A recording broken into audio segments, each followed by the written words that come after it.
guys, what's going on? It is Ash here coming at you today in Clash Royale. I am joined by Blizzard, aka Dandelion. So Dandelion changed his name. He is a South Korean pro player. Not many North Korean pro players, I don't think. Do you think there's any?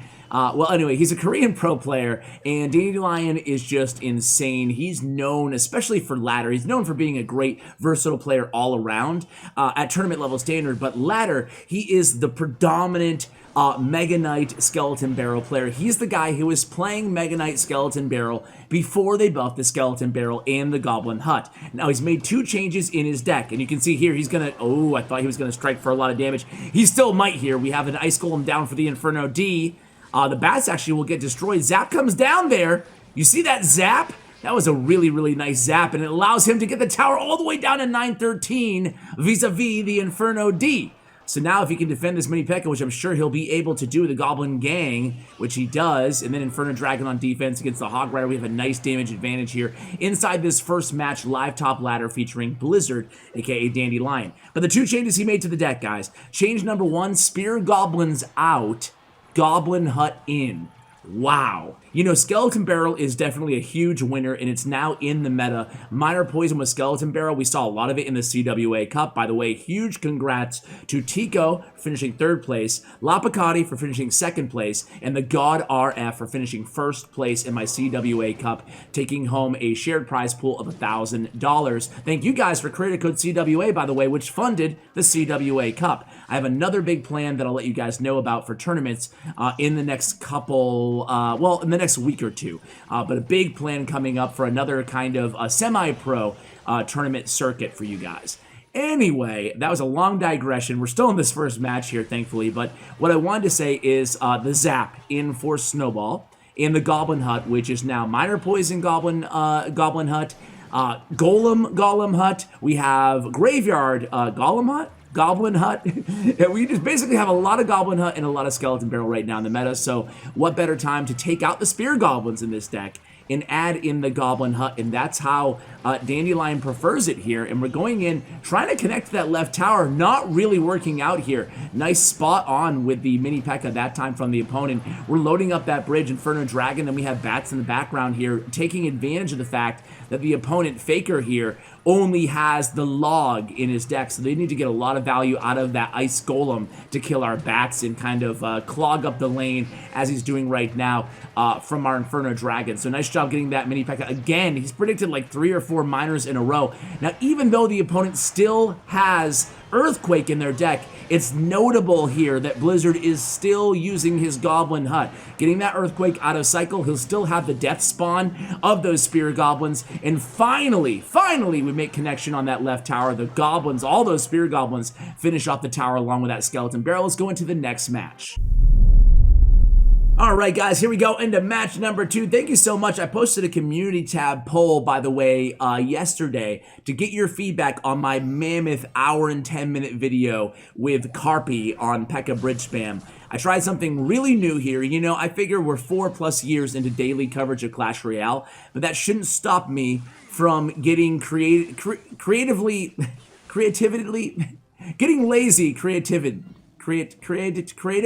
what the hell am I looking for? I can't speak anymore, but at least you know what I'm saying. I don't want to get lazy in terms of my creativity here on the channel. There we go. Jeez, man.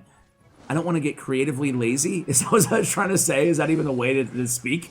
I don't want to get lazy here with the content. So I added, you know, the CWA hotline, Clash with Ash hotline at yahoo.com. I included a bunch of your questions, your balance change ideas, your card ideas throughout that video. And I plan on doing that. What I want to try is either make that a series and do that weekly. So feel free to vote on that community poll. So every week I'll have like an hour-long video with one ladder specialist, and in between every match I'll have like your guys' questions in there on audio, just like we did yesterday.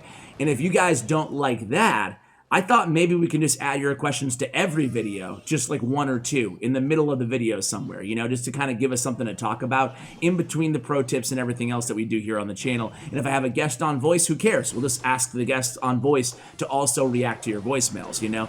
Anyway, that's kind of where my head's at. Just let me know what you think of that. So against Soup Eric here, we are a few seconds away, 13, 12, 11 seconds away from double elixir time. He's playing a very interesting Royal Giant Heal Spirit deck. Heal Spirit is another card that, wow, they got it right with Heal Spirit, I have to say. It's not, at least to me, it's not annoying, it's not OP, but it's viable. They really hit the nail on the head to me with the Heal Spirit. They took a spell that was worthless and useless, and they made it into something, you know, something that's actually viable without being oppressive, which is saying a lot, right? It's challenging. Anyway, here we go. Earthquake down, a big Royal Giant push here coming to the left. We got a Baby D, an Ice Wiz, and a Royal Giant. We go down with the Mega Knight, but not before that Giant gets a bunch of hits on our tower, taking it down to 351 here with 25 seconds remaining. We need to get something going here, and maybe we have it. We have a Mega Knight Inferno Dragon in the left, along with one Spear Goblin. Skeleton Barrel crashes in the right. We send in that Miner. We send in the Goblin Gang. We're waiting for that Bar Barrel to come out in the right, guys. Meanwhile, on the left, NATO comes down. On the right, we're going to take that tower down. So we juke out the Bar Barrel with the early Skeleton Barrel, and then we attack with the Miner, and then we drop the Goblin Gang. If you know anything so far from today's video, the first couple matches, note that strategy that he employed right there. Let's go into the next match, guys. All right, guys, here we go in match number 3 here against Hiko, or Heiko. But yeah, you see how he did that? Goblin Barrel first, or excuse me, Skeleton Barrel first at the bridge. Waited till the Bar Barrel came down, sent in the Miner at the same time, also has a distraction going on in the opposite lane, and then boom, we punish with the Goblin Gang. So you can punish with the Goblin Gang, or you can punish just with the Skeleton Barrel, but getting those small cards out of their hand is going to be really important here. So here we go, guys, another Skeleton Barrel deck that we're going against here. So Skeleton Barrel on Skeleton Barrel, we're forced to defend with ours. One bat survives, just going to go ahead and chip away at those Larrys for the most part. Actually, a decent amount of chip damage on our right tower, taking it down to 2,800. So hey, not too bad start in terms of the opponent. Now, I think they're playing, well, they could be playing the old school version of the deck that we're running, or they could be playing the Miner Poison version, which I shared 3 days ago here on the channel. That deck is still going incredibly strong. We saw a lot in the CWA Cup. It seems like that's going to be, like, for sure a meta deck, both at tournament level standard and on ladder, the one with the Miner Poison Goblin Hut Skeleton Barrel. And here we go. It's going to be the Inferno D, so it looks like we're going against the old version of the Dandelion deck. So he is playing the Master at his own game. Will he be able to come out with a victory? Hiko, that is. Let's see. We go with a Mega Knight splat right on top of that Goblin Gang. Mega Knight's going to ignore that Miner. We're going to go with an opposite lane push here.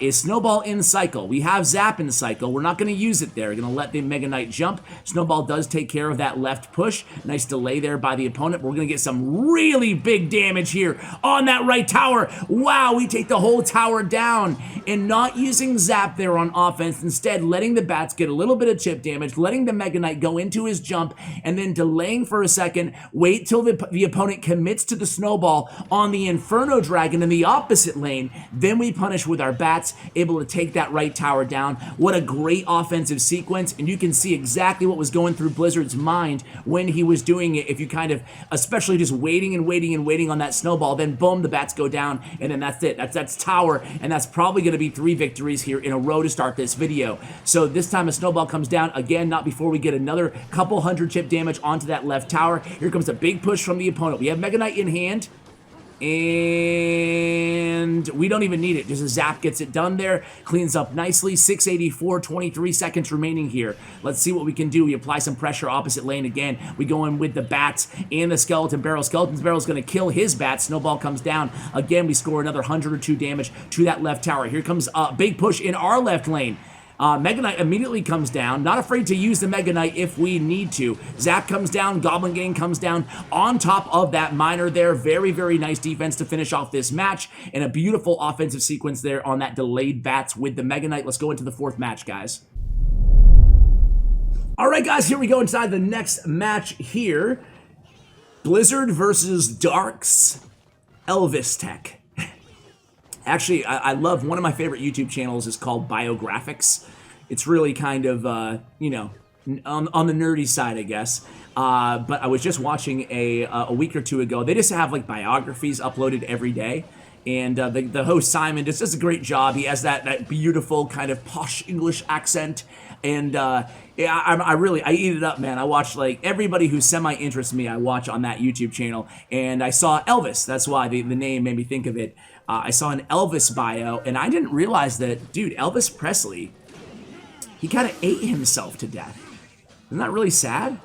Not to bring you guys down or anything, but yeah, food disorders can be real, man. And yeah, it's sad to see the decline of Elvis Presley, the king. Shout out to that video. It was I think it was like 2 weeks ago on Biographics YouTube channel. Anyway, we're going against Dark Elvis Tech. I'm sure Elvis is not even intended to be the king in his name, but whatever. Here we go. Miner comes in. So people are very, very willing to send miners in to the Goblin Hut. I'm not sure if that's a great move anymore, seeing as how, you know, when it spawns 3 Spirit Goblins at the end, it gives extra value to the end of the Goblin Hut, and the lifetime being shorter to I don't know, to kill it quicker isn't as valuable as it was before the death spawn. Does that make sense to you guys? Anyway, miners chipping away. All that chip damage early on just from all these damn Spirit Goblins on that right tower, able to chip it away all the way to at 358 here, right before we cross over to double elixir time. So here comes the zap coming down on the Dark Prince. Dark Prince not going to get any damage to that right tower. Here comes the Prince. So it's a giant double Prince, miner double spell deck that we're going against here. Fireball does come down against that Goblin Hut. Goblin Hut doing a good job just kind of clogging up that lane, preventing both of the Princes from getting their charge on. So here we go. It's going to be Inferno Dragon's going to clean up against that Prince. We actually send down the Goblin Gang, and we're sending in a big push here. Miner to assassinate that E-Wiz. Dark Prince comes down, anticipating that Miner in the back, but the Miner actually goes on top of the E-Wiz. Now Dark Prince is going to ruin our day of about, okay, that's a massacre. That's a Spirit Goblin massacre from that Dark Prince. Actually, a few do survive, but, you know, moreover, just a nice defensive sequence here from Blizzard. A nice defense through offense, I should say, right? Keeping the pressure up is preventing the opponent from doing what they want to do on their side or on our side of the arena on offense. Zap comes down, tower goes down, 5 seconds remaining, and it's going to be another victory for Dandelion, for Blizzard. I keep using his old name. My bad, man, my bad. Let's go into the next match. All right, guys, here we go inside the next one against TKGGGGGGGGG. Starts out with skeletons in the back. I believe this guy plays 2.9. There it is, Expo right on cue. So Expo on the defensive, gonna chip away at our Spirit Goblin Hut and ruin our day there to start this match out. Notice the placement of that Goblin Hut, guys. That does seem to be the ideal placement, at least for Blizzard. Some people preferring to place it a little bit higher. The downside is if you place it higher, you're liable to be sniped by a Musketeer or Magic Archer or whatever, Dark Goblin on the other side of the arena. So here comes the, it's not 2.9, my bad. It is Expo, though. It is the Knight Ice Wizard Tesla rocket version of the deck. So this can be a pain in the ash to face. We go in with the Miner. NATO does come down, pulls everything away, and then Skeletons to distract our Miner. Nice defensive work there by the opponent. Now we're going to change up our Goblin Hut to right in front of our King Tower to make sure we're out of the Expo range, and a defensive Tesla there set up in the middle by the opponent to stop all of our Spirit Goblins. So let's see what he does here right now. We go in with a Skeleton Barrel at the bridge. It looks like that's just kind of a get the log out of cycle play. And now we zap cycle. And here comes the Expo. We're going to go, oh, I thought we were going to go Mega Knight at the bridge. I almost said it, but we didn't. We went Inferno Dragon instead. And the NATO comes down. Now we go with the Mega Knight. Mega Knight's going to leap over that bridge. So now we have a Mega Knight Inferno Dragon push. Notice that it's very noteworthy that he went in with the Inferno Dragon first, got that NATO out of the opponent's hand. Now he can go in with the Bats. That frees him up to play a lot of Swarm there. And now we're putting pressure in the right. Wow, and that all started with the decision to play the Inferno Dragon on the Expo before the Mega Knight. Allow that Expo to lock onto our tower. And the opponent has given up, ladies and gentlemen. They have given up this match. And that's going to be that. Wow. Great decision making. I'm glad that one actually happened to show you how to handle an Expo deck, especially an Expo with the Inferno Dragon. Let's go to the next match. All right, guys, here we go. I am not editing out like losses here either, by the way. He's just winning everything. Same thing with Carpy yesterday, just absolutely putting on a clinic with Pekka Bridgetown. We start out here, the opponent playing a new log bait deck here with the Hunter. So Hunter, Goblin Barrel, Princess, This is going to be interesting. I wonder if it's a minor deck. And the Earthquake comes down as well. I have seen this deck going around. If I remember correctly, it is like a weird minor version of Log Bait. We go down with a Mega Knight, ruining the hopes and dreams of that princess as well as the Hunter. And now here comes a Giant Skeleton. So Giant Skeleton and Skarmy. Okay, I don't think it was the deck I was thinking of, or maybe it is. I don't know. If there's minor in the deck, then it's the one I was thinking of. But either way, it's definitely interesting, right? With the Giant Skeleton in there, the Hunter, and the traditional bait cards with the Princess and the Goblin Barrel, throwing a Skarmy, an Earthquake, and you got yourself a deck, right? So here we go. It's going to be a minor, kind of trying to get a little bit of chip damage here. Not 100% sure the opponent does or does not have NATO. Whenever you see the Giant Skeleton, you have to think there's a chance they might have NATO, even though it doesn't seem likely here. Here we go with the Goblin Barrel, helping that Hunter out. We catch that Goblin Barrel with the Goblin Gang, and then bats come down against that Hunter, making sure he doesn't get a shotgun shot off on our left tower. Princess setting up on the defensive end by the opponent. Spirit Goblins get a little bit of chip, but not enough. We can zap that Princess away if we want to. Let's see what we do. Yep. Zap comes down. 21 seconds remaining before we cross over in double elixir time. There is Royal Giant. Why do I never identify this deck, man? I always miss it. Our second Royal Giant matchup of the day here, ladies and gentlemen. And yeah, I never see this one coming, right? When I see the Giant Skeleton, the Goblin Barrel, I should see the Royal Giant. I just forget about it. It's an old deck, and I never recognize it. Anyway, Skeleton Barrel does come down on that right lane, so hey, just that one Skeleton Barrel taking the right tower down to 1290. However, we still have the damage deficit here in this contest overall. Giant Skeleton staying alive there. Could be a big push here in the left lane. Here comes Goblin Barrel. We have Inferno Dragon down. We have Zap down there. Are we able to hold on to the tower?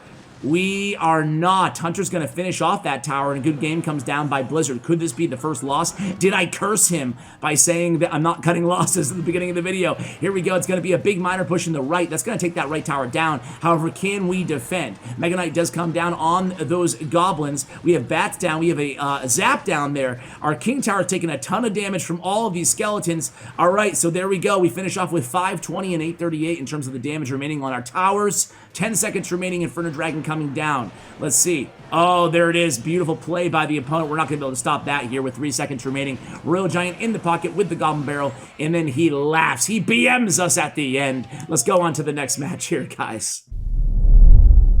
All right, guys, here we go in the next one against Zigzag 01. Starts out with the Hog Rider. We go in with the Goblin Hut. So Hog Log could be 2.6. We will see.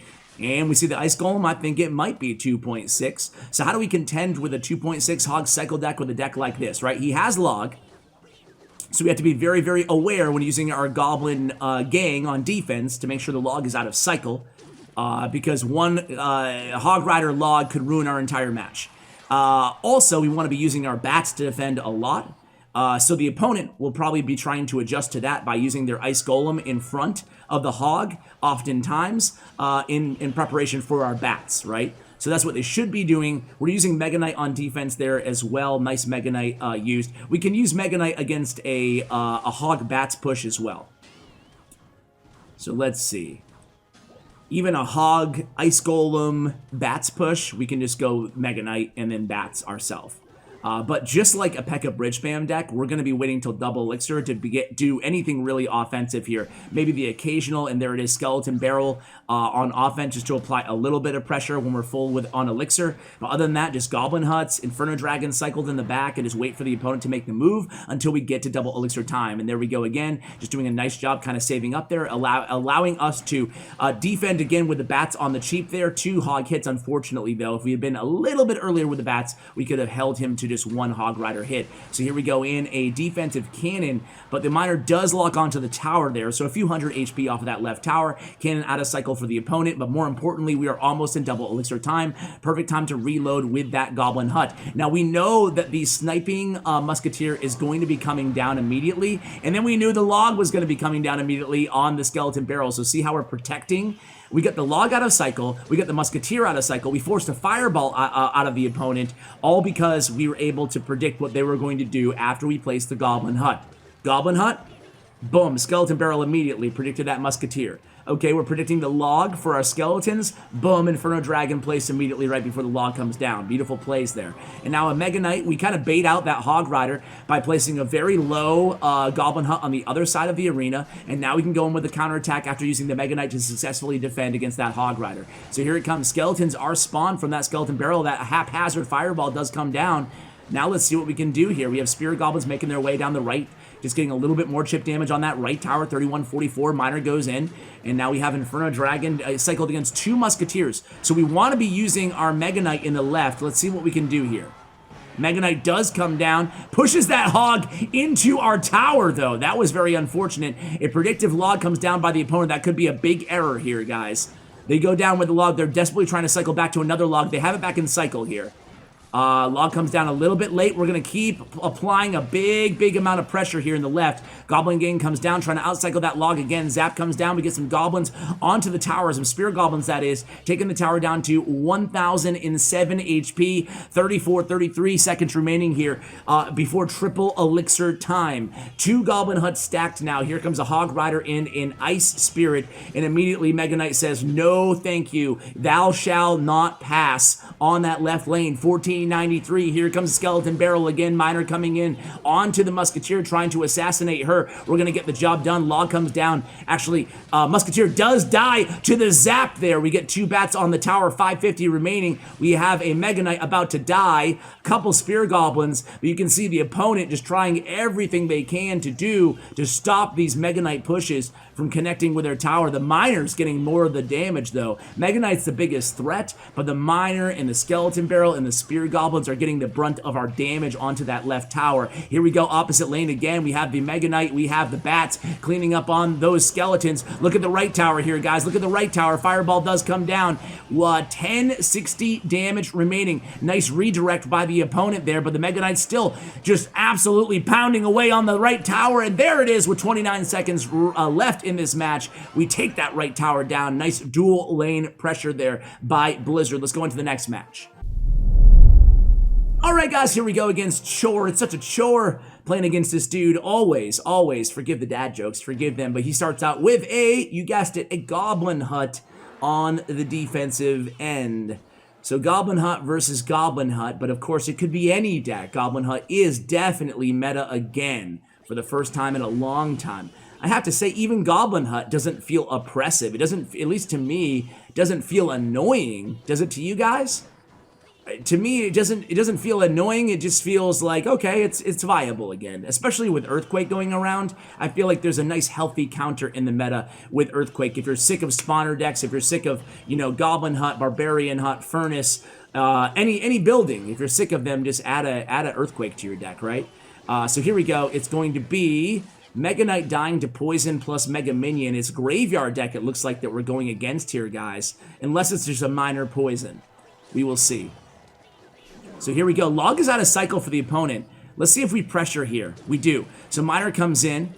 Again, recognizing the opponent has no good response to this at all. Poison, a very awkward poison coming down from the opponent. We still score a ton of damage onto that tower, taking it down to 1,000 even HP. So Log is the second to last card in the deck, so it has to be just be a Miner deck, I'm assuming, is the last card in here. So we go with the Goblin Hut. Again, just setting up to do a little bit of chip. The opponent goes with a Goblin Hut of their own. No big spell in our deck here, so it's not like we can Earthquake or do anything to their Goblin Hut. We're just going to let these Goblins kind of go Goblin versus Goblin in the right lane. We go with the Bat to help things out as well. Trying to get to that tower, get to the Goblin Hut, excuse me, force an Ice Golem out of the opponent, and then we attack with just the Skeleton Barrel. So here comes a Hog to the back of that tower there. We have Zap in hand if we want to use it, and we do. Chipping that tower away again to 673. Still haven't seen the last card of the opponent. If it was a Miner, we would have seen it by now. So there it is. It is a Graveyard. The lack of tanks in this deck is what made me think that it might not be a Graveyard deck, right? Usually you at least see a Bar Barrel instead of a Log. So when I didn't see that Bar Barrel there, I was like, okay, a Graveyard deck with the only tank really being an Ice Golem. But here we go, guys. 592 remaining on that tower. 28 seconds left in the match. And another Graveyard comes down. So to tank, we have an Ice Golem, a Musketeer, a Mega Minion by the opponent. Poison coming down on the offensive end for the opponent. We go with a Mega Knight down just in the nick of time. But hey, the opponent did, to their credit, score a lot of damage on that offensive push. We go in with the Miner again, this time to the right of the tower, switching up that Miner location. Always important with any Miner deck, anytime you want to try to get some chip damage. We go in with Bats without delay there, trying to support this Mega Knight who's just clinging on to life at this point. The Ice Golem goes down. Oh, Skeleton Barrel going for the tower, kills those skeletons, and that's going to be GG. That fast-moving Skeleton Barrel able to bypass that lately placed Goblin Hut. Let's go into a couple more matches, guys. All right, here we go against Gustavo Unfer. So yeah, only that one loss this video so far. So far so good with this Goblin Hut version of the Mega Knight Skeleton Barrel deck. Of course, a great player too. Now this looks like more of a Graveyard deck with the Bar Barrel and the Knight starting things off. Graveyard is so strong right now, but you know, don't let the haters fool you. Graveyard is one of those archetypes that is a high skill, requires a lot of practice. Even, you know, the Splash Yard versions of the deck, they're not easy. Even the Barb Hut version of Graveyard deck, I had Thunderstruck on the channel last week on video too, if you guys want to go back and watch that one in case you missed it. And he really schooled us in some of the finer points of Graveyard, and definitely strategically, it takes a lot of practice, you know, matchups, just like a lot of decks. So here we go. It's going to be a Miner on that Goblin Hut, trying to tank for that Inferno Dragon as well. Inferno Dragon bleeds away at that Knight. And Goblin Hut's pretty much equal on HP here with a minute into this match. So we're full on Elixir right now. We go with Bats in the back. Let's see if we go Mega Knight here aggressively. No, we go Skeleton Barrel at the bridge. Skeleton Barrel, even though he has the Baby D in hand, it's going to get the Baby Dragon out of hand, and more importantly, again, prevent the opponent from getting anything going on the offensive end with the Graveyard, just having to allocate too much elixir, to defense. And nice Spirit Goblins there used to counter, Goblin Gang used to counter that Baby Dragon when placed in the back same lane like that. So here we go, a Miner again on that Goblin Hut. It's going to chip away at their Goblin Hut and allow our Spear Goblins to put in some work against those Spear Goblins. So here we go, Poison comes down from the opponent. Our Goblin Hut's going to be dead in just a second too. Our Spear Goblins, upon the death, will go ahead and finish off those. Okay, here we go. Here we go. We might have something here. Bar Barrel does come down, but not before we score a little bit of damage to that left tower. So 29 and 56. Now we're applying some opposite lane pressure. Another Goblin Hut comes down from the opponent. So does one on our end. Behind our tower that is lowest right now. So still no Graveyard out of the opponent. And again, we go for the assassination of the Goblin Hut. Instead, we actually assassinate that Musketeer. Then the Bats help out against that Goblin Hut. Very well played there by Blizzard. Here we go, opposite lane. Skeleton Barrel's going to die right in front of that tower. Bar Barrel comes down. This could be a Graveyard pushing the right here, guys. Let's see what the opponent decides to do. Instead, we prevent them from going with the Graveyard by going really hard in the paint in the left lane. So again, nice job just bleeding away at that Goblin Hut. More chip damage on that left tower, taking it down to 2,500 in change. Here we go again. It's going to be a Skeleton Barrel coming down the right. Inferno Dragon dies right in front of that Musketeer. Bar Barrel is going to need to be placed. It does not get placed there. So we're going to score a bunch of damage on that right tower. Meanwhile, on our left tower on defense, able to defend with the Spear Goblins from the Goblin Gang on the left side of the tower. We have the Goblin Hut helping out in the center of the arena. We have another Goblin Hut reloaded behind our weak side tower, 1841. Here we go into sudden death overtime. Here comes a Bat, the Skeleton Barrel, all coming down from us. The opponent has Bar Barrel in cycle. They go ahead and use it there, but again, we score some more chip damage, and we have a Miner on that right tower. Take it down to 939, 857. Okay, 33 seconds left before triple elixir time, guys. Here we go. 1841 remaining on the tower. We have about 1,000 HP advantage, give or take. Bats down on that Musketeer, and again, relentless pressure here with the Skeleton Barrel. Miner comes in, again, switching up that Miner location, and we get on the tower again. 611, 529. Every single Miner shovel hit is taking that tower a little bit closer, just a few HP closer to a victory here, as we're about to enter enter into triple elixir time. 1431 HP remaining on our left side tower, doing a good job is Blizzard stacking up those goblin huts on defense. And here we go with a big push again on the offensive end. It's an Inferno Dragon. It's a Skeleton Barrel. We have a Miner coming in. Miner on the front of the tower this time. On top of that Musketeer, we're going to zap. Zap is down. 366, 284, but it's not over yet. We don't have a big spell. We need more miners on that left tower, and here comes the graveyard. Finally, with 30-something seconds left inside this entire match, the first graveyard comes down by the opponent. Here comes the poison down. Actually, that's not the first graveyard. I'm an idiot. But whatever. Another graveyard comes down. And here we go. Zap is down. Skeleton Barrel. Mega Knight leaps onto the King Tower in a victory dance in celebration. Woo! That was a lot, man. That was a lot. That was a long match there, guys. We are going to go ahead and wrap it up there. Thank you so much to Blizzard for coming back on the channel. Follow Dandelion, aka Blizzard, on social media. His Twitter information will be linked, along with a deck link for you guys in the show notes below. Huge shout out to Clash Royale. You can check out his player stats and profile there as well. Guys, huge shout out to Bren Chong, my YouTube partner, and shout out to you guys for watching all the way till the end of the video. I hope you're staying healthy out there, thinking about you guys, and as always, take care, guys.